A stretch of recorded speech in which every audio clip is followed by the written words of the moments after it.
Crypto Flywheel, a podcast where we spin up strategies to turn your digital efforts into unstoppable momentum. Now, let's get that flywheel turning. What's up, Professor Rick? Doing well, Digital X. I'm just sitting here waiting for our show to begin, enjoying this beautiful weather out here in Texas. Oh, yeah, Texas is actually very beautiful. Wish I was down there. Yeah, it says 90% of the United States. Yeah, the mass migration from California, New York, Minnesota, and all the colder climate areas, right? Yeah, I'd say so. But more than that, I'm excited about our fourth coin for today that we're going to talk about in our 8-part series. So let's get that flywheel in motion. You want to start spinning that flywheel? Yes, sir. Well, okay, we can definitely do that. Let me just go over something with our audience before we go ahead and get to our next coin. We've always been speaking to our audience about speculation, right? Speculative projects, speculative coins that may be good, maybe may not be, right? Hello? Yeah, I'm here. Okay, all right. So for our audiences, I just wanted to just go over something real quick before we do get started. Speculation in crypto markets often revolves around things that are unseen, unproven, or even unclear, right? So it's a hype without solid evidence, vague roadmaps, or promises that lack real-world backings. So many projects thrive on this ambiguity, driving short-term price swings based on narratives rather than the true fundamentals. So we see a lot of these scams that are being promoted, and people really jump onto it thinking that they're going to 100x or 1000x their capital that they invested. Well, at Crypto Flywheel, our goal here is to help you cut through that noise. We clarify what's transparent and verifiable versus what's purely speculative. In my view, true understanding comes when you can clearly grasp the project's core utility and purpose, like we're doing now for the ISO 222 project. It solves how it delivers value in practice and why it exists beyond token price. So only then can you spot speculation for what it is. So what speculation really is, speculation in simple terms, is inflated expectations detached from substance. That's what speculation is. So even with stronger regulations on the horizon, compliance alone doesn't guarantee quality. Not every project will prove worthwhile. That's why it's very crucial to dig deeper, identify genuine utility, sustainable purpose, and real adoption potential before you invest. So this is not financial advice, but this is just regular advice so you can understand what you should be looking for. Well, that was well said, Digital X. I'd like to also add, that there are, what we talk about here at Crypto Flywheel is simple. We're educating, like Digital X said, so that the decisions that you make moving into the new asset class is an informed one. So we break down the fundamentals of each of these coins in this 8-part series, and then the quant token. So what we have done thus far is told you about the first 3 we told you about. These are all, like, he just gave you a definition. Digital X just gave you a definition of what speculation is. All of these protocols that we're talking about that belong in the ecosystem of ISO 20022 is settlement based. So there's speculation layers and then there's settlement layers. These are the coins that we're talking about, and quant token is they're functioning and facilitating everything within the new financial system.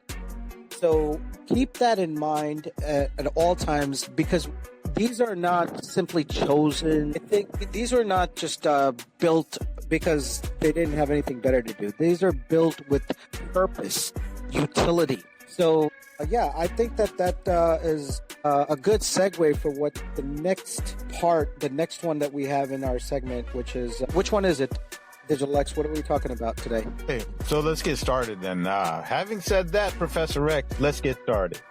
Yeah. Founding and history of Hedera. I'm sure you guys already know what Hedera is. I'm not going to mention the token's name yet. It was co-founded by Dr. Lemon Baird and Mance Harmon in 2018. The thing about both of them, Dr. Lemon Baird and Mance Harmon, both have backgrounds in cybersecurity and in academia. So they were both actually in the U.S. Air Force Academy. So have you noticed, Professor X, that a lot of these protocols that's being developed are the individuals have some connection to the military of some sort, right? Infrastructure, military, enterprise, they're either professors, they're developers, they're some sort of people with a deep understanding of finance as well as the financial technology as well. Yes. Hashgraph concept originated in 2015 to 2016. And it was aiming to create an efficient alternative to blockchain for enterprise scale distributed ledger. So the funding was raised via simple agreements for future tokens back in 2018. But the public had access to the mainnet launch in September 2019. So as of 2026, Hedera has been rebranded to Hashgraph. So it consolidated operations and focuses on open source transitions via the Linux Foundation project, Hyro, for enhanced developer tools and ecosystem openness. So let me give you an overview of the Hashgraph protocol. So the Hashgraph protocol, Hedera Hashgraph, is a public distributed ledger technology. So it's a DLT. I'm sure you guys have heard us saying DLT plenty of times. So you guys should be experts by now. So that DLT uses a unique Hashgraph consensus algorithm instead of a traditional blockchain. So when I say it uses a Hashgraph consensus algorithm, it's basically considered a directed, oh shoot, I can't say that. It's a DAG-based structure.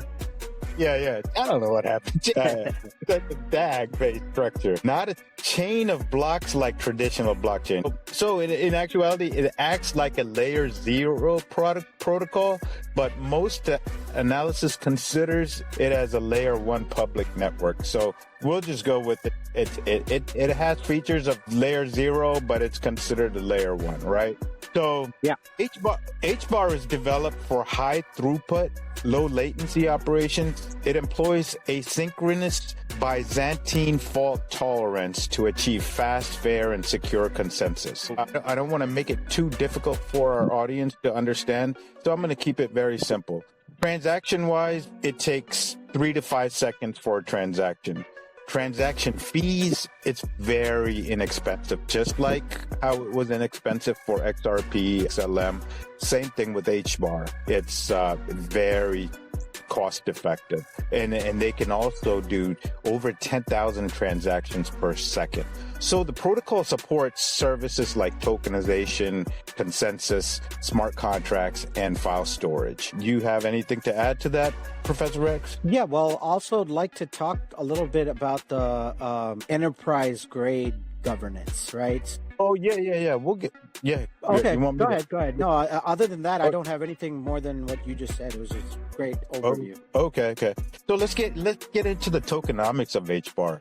So HBAR, Hedera's native cryptocurrency with a fixed supply of 50 billion tokens minted at Genesis. So meaning when it was originated. So this has no inflation. So they can't mint any more coins. 50 billion is the max. So as of 2026, approximately 84% are in circulation. So 84% of it is roughly around 42 billion HBARs that is available in the market. So then you could say another 8 billion, which is locked up. So it's managed by Network Treasury with a long-term release schedule. So the other 8 billion is locked up for whatever they need to use those tokens for. So the total supply, like I said, is 50 billion. Circulating supply is 42 billion, and the allocation is 38.5% for the ecosystem development and grants. So when they say 38.5% for the ecosystem, what is allocated out of the 50 billion coins, 38.5% is allocated for the ecosystem development and grants. Right? So it is a deflationary coin via staking. So 37.5% of the coins are staked as of 2026. Which allows it for low fees, support governance, voting, and node subsidies transition to HBAR. So like we talked about, it was deflationary via staking. So it has a proof of stake mechanism. So stakers earn rewards, and that helps promote security and decentralization. Yeah. Can I add also one thing that you mentioned a little bit, and I wanted to give the audience a little bit more perspective in an analogous way, I should say. So Hashgraph is an alternative to blockchain that doesn't use blocks or chains. So that's when DigitalX mentioned that it's a DAG, based on the DAG really stands for Directed Acyclic Graph. And uses a, quote, gossip about gossip protocol to propagate and validate transactions. Now, what does that mean? It actually means that the analogy here is Hashgraph is like a group chat where everyone shares messages, aka data, quickly and reaches agreement, consensus on the conversation order without the long delays in an actual conversation.